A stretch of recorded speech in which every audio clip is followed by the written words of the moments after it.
Good morning, everyone. I'm P-Town Willie, keeping you informed.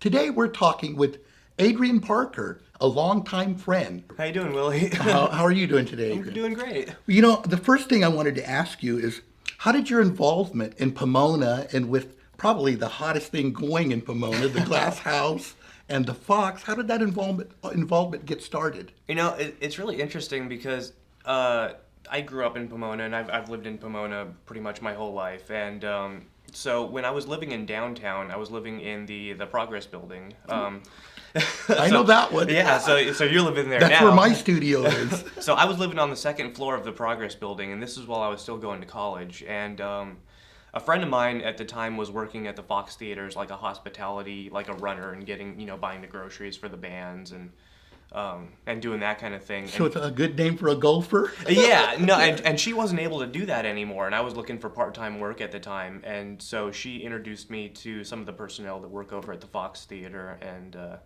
so I started working there kind of part-time on some of the bigger shows, buying, stuff for the bands. And that's Golden Voice, right? You were a Golden Voice employee? Yeah, so I mean, it's not, the venue itself is not necessarily owned by Golden Voice, it's more of a rental. Right. But yeah, I was essentially working for Golden Voice at the time. And after I did that for about a year and a half, this was, I would say maybe 2007, 2008. I did that for a while, and so then I met, the people that work over at the Glass House, and it kind of just fell into place. One day I was asked, hey, do you want to work at the record store? And, I've always been into records and music, and I was like, yeah, sure. I would jump at that myself. So I think it kind of stemmed from my involvement with the Fox initially, and that's how I kind of got into the Glass House. And so it kind of blossomed from there. Yeah, and after working there for about a year and a half, 2 years, then I became full-time, and I started handling, the Glass House ticketing operations and managing all the tickets and doing all the graphic design for the flyers and, working box office and merchandise at the shows and running the record store. Working your way up. Yeah, just doing everything I could and being as involved as possible, and it's been fun ever since. Awesome. Real quick, speaking of the record store, I just kind of I bought a few records the other day on Record Store Day, and I just kind of want to point out the Record Store Day sticker, and that these are exclusives. I know some of you might like that one, the Chet Atkins. And real quick, I wanted to spring something on you. Yeah. I don't know if you remember, but I watched one of your shows at the Glass House concert venue, and this is Adrien's record. I was hoping we could, maybe jump into a little bit of that right now. Yeah. What it was like playing on the stage at the Glass House. First of all, this stuff, the Record Store Day stuff, I think that's really interesting because that's something that really kind of spurred my whole interest in records and music and that kind of thing.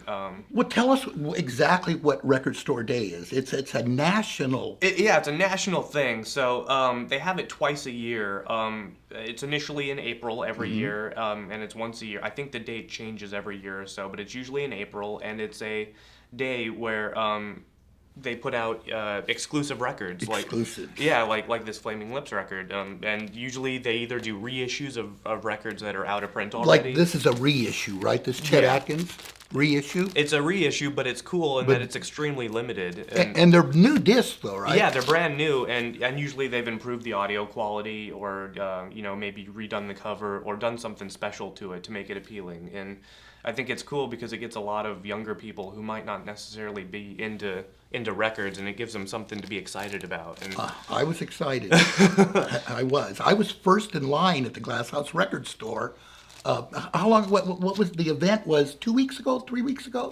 It was actually in mid-April, but that long ago? Yeah, I mean, seems like time yesterday. flies. Yeah. But they have another one. They just started doing this the last 2 years, and it's on Black Friday, the day after Thanksgiving. And so they kind of have two holidays now. They do Record Store Day and then Black Friday Record Store Day. And both of them have been really good business for our record store. And people come in, they line up, and sometimes they even camp overnight because they're so excited about these exclusive releases. And it's something to get people excited about music in a physical medium rather than... Is there anything left from Record Store Day at the store? Oh, there's tons of stuff left. The cool thing about the Glass House Record Store is that since we've only participated in Record Store Day for the last 2 years, I don't think a lot of people have caught on that we sell the product yet, and so it's a pretty good opportunity for people to get stuff that might be sold out elsewhere. Yeah, You know? at other more popular stores. Yeah, exactly. So Like Rhino. like Rhino over in Claremont. They're good friends of ours. But a lot of people still don't know that we do this kind of thing, and so there's still a lot of product left, and we're actually doing a sale right now, and it's 30% off of all the record store day releases here, like the Chet Atkins record and the Flaming Lips record. Well, I think that you Willie's on. brought some materials that are probably going to be put up in a little later. Yeah, exactly. More product and photos. Yeah. There's going to be photos, performance videos of shows at the Glass House, a bunch of stuff you brought. Yeah. Tell us about some of the stuff that you brought with you. Some of it actually, going back to this one, some of it actually pertains to the band that I was in before, Vaccination. Vaccination.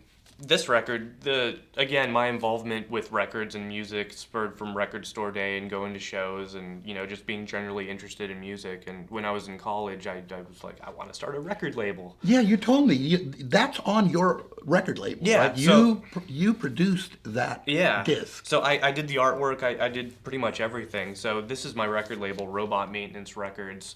And so when I was in college, I wanted to start a record label, and I did. And then I was kind of under the mentality, okay, nobody can tell me what to do. I'm going to do the thing that I want to do, and that's the end of that. Can I tell everyone how I got this? Of course, yeah. I had attended a Glass House show, and this was before I had met Adrien. And frequently I go to merch and I purchase the vinyl, so that I could spin because I'm a DJ. And let's say I was in the crowd, and I watched Vaccination. I liked the band, went to merch, bought the disc. And then years later, when I found out that Adrien was Vaccination, he autographed it for me. And that was such a cool surprise too, because I don't think I was entirely conscious of that at the time. What's it like performing at the Glass House, being out on stage? For me, it was kind of like coming full circle. Like, it was like I had grown up going to shows at the venue, and that was kind of like home base for me in a sense. And so when I got the first chance to play there, it was like, that's it, Like, this is like what I've been working towards, and I felt like I had reached my goals and accomplished what I wanted to do, and it was a really cool feeling. But like the whole record label thing and putting this record out, I think kind of led to more of my involvement in Pomona, because I threw shows and I would put together like DIY music festivals and art shows and DIY? Yeah, like do it yourself. Yeah, like do it yourself type of stuff. So like I wasn't always able to convince the people booking the Glass House at the time to let me play there, and so we would find art galleries to play in. And so my record label, Robot Maintenance Records, we would throw shows when DBA first opened, the wine bar over on DBA 3rd and Main. 256. Yeah, so we would throw shows there and have it be like a mix of artists and photography, work being shown and live music, and I would play, and I had several other bands on my label, and we would all play, and we tried our hardest to start like a collective in Pomona, like a little music collective, and that was like my driving force at the time, Adrien, maybe you could tell us a little bit about where you get your tickets for these fine shows that go on at the Fox Theater in Pomona and at the Glass House. Well, as of right now, you can actually buy tickets to any Glass House shows or Fox Theater shows over at the record store that I work at. And the cool thing about that is that you don't pay any of the online service or handling fees or anything like that, and you get a physical ticket stub rather than getting like a printout of. Well, we have some really good shows that are coming up. Kooks. Yeah, the Kooks. We have the Kills coming up Kills. too. That one's sold out, isn't it? Yeah, both of those are sold out, but kind of a little inside secret, we still have a couple tickets left in the record store for anybody interested. I might be interested. And then over at the Fox, you have shows like Danzig from the Misfits. I was at Rat-a-Tat. That was an awesome show. Yeah, they're great live. The laser show is incredible. Yeah, the thing that I like about their show, they have a really good like stage production kind of set up with all the lights and everything. It's all choreographed. And Did you go to that show? I was actually out at Coachella at the time. Oh, I do recall. Yeah, but I didn't get to make that show. But well, what is the connection with Coachella and Pomona?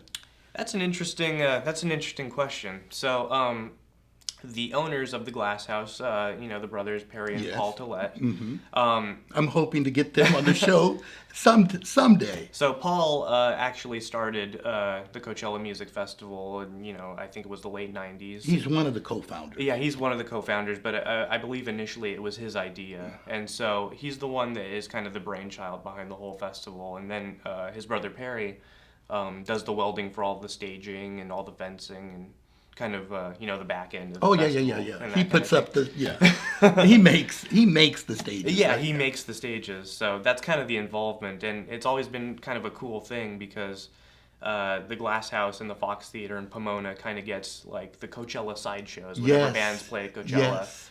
A lot of great Coachella bands do come through Pomona. Yeah. So I think they kind of work it out to where when they initially book them for Coachella, they say, okay, hey, you're playing Coachella, but we also own a venue in Pomona, so you have to play that too if you want to play Coachella. Nice. So it works out cool because a lot of the people that can't afford Coachella or can't make it out there can get to see those bands in a more intimate setting. Now, Acerogami Bar is situated between the Glass House record store and the Glass House concert venue. It's owned by Perry Tillett, and he gets a lot of really good bands that come through his bar. And Yeah. X-Hex, what was it, X-Hex? Yeah, XX. Like Last week, night that we was actually really just good. had MacArthur too, and he is a professor over at Cal Poly, and Perry attended Cal Poly, and he's an alumni there. So I think the Cal Poly Pomona connection and Acerogami is really strong right now. So they've been having a lot of bands specifically from Cal Poly and trying to do more local shows, but they're getting really good music over there. I attended that Cal Poly show. I think it was last weekend. Yeah. It was a great show. Yeah. They were mostly local bands, but there was some good talent there. Yeah, but right now the cool thing about Acerogami is that they're getting smaller bands, and so it's bands that don't necessarily fit the description of being able to play at the Glass House, but I think it's cooler for the music scene because it's like giving a chance to smaller bands, a room to perform in and a chance for people to hear about them. And I think that's their kind of current goal with Acerogami right now, to kind of turn it into a mini bar music venue where you can see cool local music. And it's a cool place. It really is. Perry told me this story one time about what Acerogami is. It's if you think in terms of origami is folded paper. Well, Acerogami is folded metal. And if any of you have stood in front of the Acerogami bar and seen that huge metal structure that's in the front, Perry designed that. And I don't know, I think Perry may have constructed it. Do you know? Yeah, he has a team of welders that he works with up in Pomona, and he designed the whole thing, and him and his team of welders, they built the whole thing. Yeah, it's incredible. Yeah, I think the root acero means metal, and then gami means folded, so it's kind of folded metal. Yeah, folded metal, and it does look like folded metal. It's about 50, 60 feet tall. Yeah. In the front of the bar. It's incredible. If you ever get a chance, hit the bar. And there was one other thing I wanted to mention about the bar. Instead of waiting in line, you could go to a Acerogami bar, have a few drinks, Yeah. and then enter the venue through there. You don't even have to wait in line. How great is that? That's actually a recent development. The last year and a half, 2 years, I believe, is when we first started doing that. But prior to that, Acerogami and the Glass House were two completely separate venues. Yes, and, yes. and there wasn't that little doorway. Yeah, that and then goes they put in between the them. doorway. Yeah. But I think it was maybe the beginning of 2012 when we got the new wooden floor in our venue. And then we carpeted the lobby way and kind of turned that into more of a lounge setting with It some is getting a tables. lot more hip. Yeah, so when we did that, they also kind of cut the little hole in the wall for Acerogami to provide people to go in there and kind of hang out in between shows. And the purpose of that is to provide an escape from the music. So if you want to, no, that's Paul's Yeah, words yeah. exactly. And so if you want to go to a show and you either get tired of hearing music nonstop, or you want to take a breather or talk to your friends in a more intimate environment, you can go in Acerogami and have a more relaxed atmosphere. So you can come back to the That music is with an absolute- open ear and be able to Yeah. appreciate it more. Harry did say he always wanted to maintain it as a place where people come to talk. Yeah. You know? And I think that's what really sets it apart from a lot of other bars in Pomona. Like, I mean, you have No characters. TVs. Yeah, there's no TVs. There's, not loud electronic music, and the setting is very, very lax compared to a lot of Yes. other bars. Yeah. And not that there's anything wrong with that. I mean, characters is fun. It's a totally different atmosphere, and there's some other, like there's Vive, the nightclub down there, and the DPA wine bar, and Yes. all of them have a very unique atmosphere. And I think Acerogami's place in all of that is to provide more of a retreat where you can hang out and that kind of thing. Well, Carnival and Vive and a lot of the big clubs, they're loud. The crowds are raucous. Right. But Acerogami, it's always. Yeah, it's very calm. toned down. Yeah, and kind yeah. of just hang out and have Well, you fun with your know, friends. is there anything that you would like to touch on? Are there anything you would like to tell us about that I haven't asked you?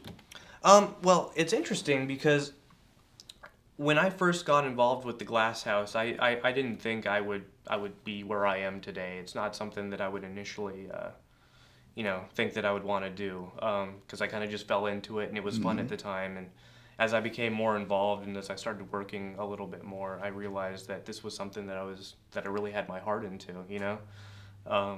When it comes to like the Glass House in Pomona, just because I'm from Pomona, I feel very, very attached to everything, and I feel like it's a part of me, and I want to be able to, make it better for other people and that kind of thing. What are your aspirations for Pomona? What kind of footprint would you like to leave on Pomona? A difficult question for me because I feel like Pomona has changed so much since I grew up, but at the same time, I want to be able to give people an experience similar to mine because I grew up and it was a really fun time. I felt like there were always interesting shows to go to, different art gallery openings, and it was a really fun, creative atmosphere. And that's something that I hope to prolong in working at the Glass House and the record store, and being able to provide a creative atmosphere and people Spreading joy? Yeah, exactly, and keeping arts and music alive because it's something that I see dying in a lot of other parts.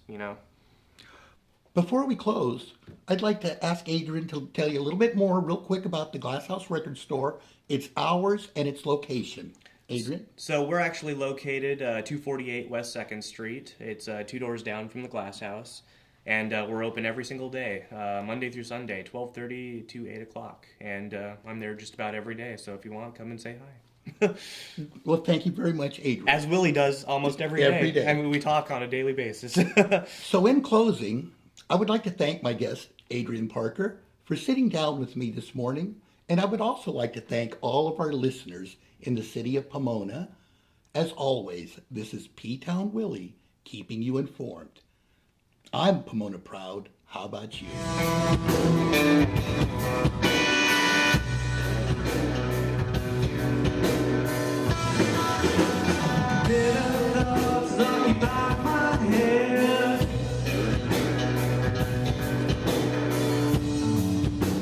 Another day, I'll stay home.